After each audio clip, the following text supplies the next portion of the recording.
Hello, I'm Katherine Jeffcoat, owner and founder of Portland Pediatric Nutrition. Today I want to speak with you all about food allergies, food intolerances, and food sensitivities. I often receive questions and I have confusion amongst my clients. Sometimes they refer to their food intolerance, which is actually an allergy, or they refer to a food sensitivity that is more of an intolerance. So it's good to know the difference between these three.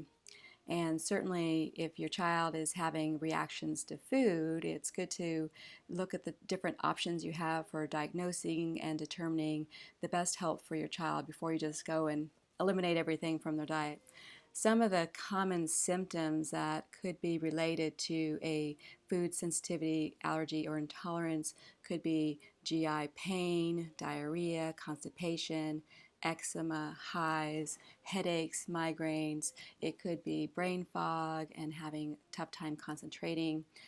Certainly difficulty breathing, wheezing, sinus congestion, and swelling of the lips, itching of the eyes. So certainly these are not all the symptoms, but these are just a handful of what your child could be experiencing that you're trying to get help on and determine if it's a food allergy or food sensitivity or intolerance.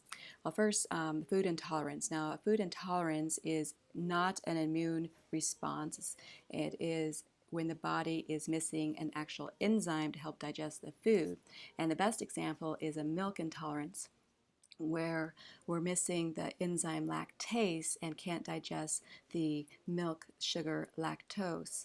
And this often will cause painful stomach cramps and bloating and gas, could be diarrhea. So certainly having a lactose intolerance can be very painful and need to be remedied, and the usually occurs within an hour after drinking the lactose containing food. You can talk to your pediatrician about getting a test for a hydrogen breath test. It's one way to diagnose. Certainly removing all the lactose containing foods will be another easy way to see if that's helping and eliminating the problems. If you do have a lactose intolerance, you can take a lactase enzyme to help you digest the food.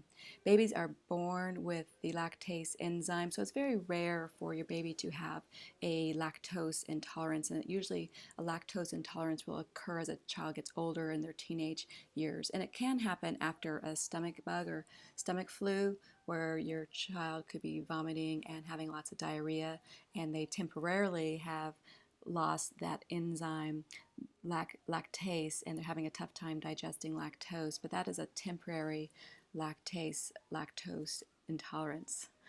And it will come back. So just temporarily lay off the milk for a few weeks after your baby's been, or your young child's been sick, and then try it again in a few more weeks.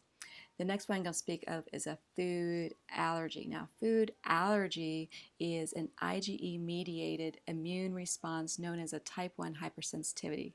Now, you'll know you have a food allergy when the symptoms occur within minutes, within that first hour of ingesting a certain food. And the most common foods causing a food allergy, 90% of the time, they're going to be one of these 8 foods. It's either going to be milk, eggs, peanuts, soy, wheat, tree nuts, fish, or shellfish, so such as shrimp. So those are the most common culprits. And if you notice some of the symptoms within that first minutes or hour of eating that food. The most obvious food allergy and the most serious is a peanut allergy that can cause a anaphylactic reaction. Now that's really a scary, serious reaction. So it's important to speak with your allergist if you suspect that, and to get tested to know if there's truly a food allergy.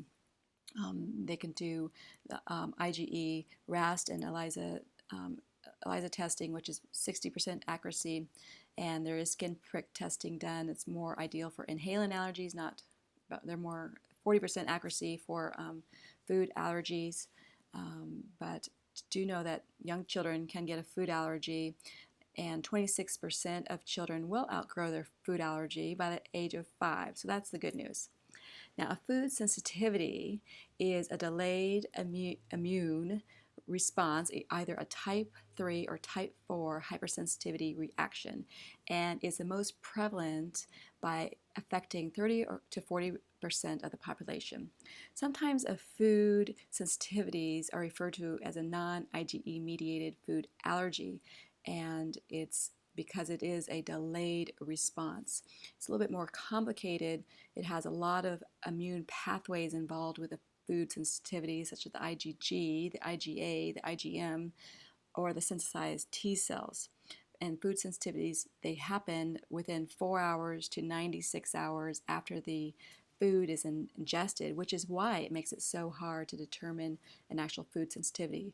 And usually more foods are involved, as in food chemicals, food preservatives, and foods. It could be the salmon or the mango or the banana or the apple, and it's not a common food that usually triggers food sensitivities. So this is why it is very common or very helpful to actually get tested for food sensitivities to actually know which one is causing the problems. The ELISA IgG is a common test for food sensitivities. It can only detect the type 3 hypersensitivities, which occur in 25% of the food sensitivity reactions. It also detects IgG is present in the immune system. It's not necessarily a good thing or a bad thing, so I don't feel that IgG is the most accurate testing available. I like to use the mediator release test, otherwise known as the MRT. It tests for both the type 3 and type 4 hypersensitivities and indirectly quantifies how strong the immune cells react to the food and the food chemicals that are being tested. I like this test because it measures if an inflammatory response, such as releasing the mediators, histamine, cytokine, and prostaglandins, has occurred in the 150 foods and chemicals that are tested. So it gives actual results of foods that are safe, foods that are highly reactive, foods that are low reactive. And it has a 94% split sample reproducibility, making it a reliable test.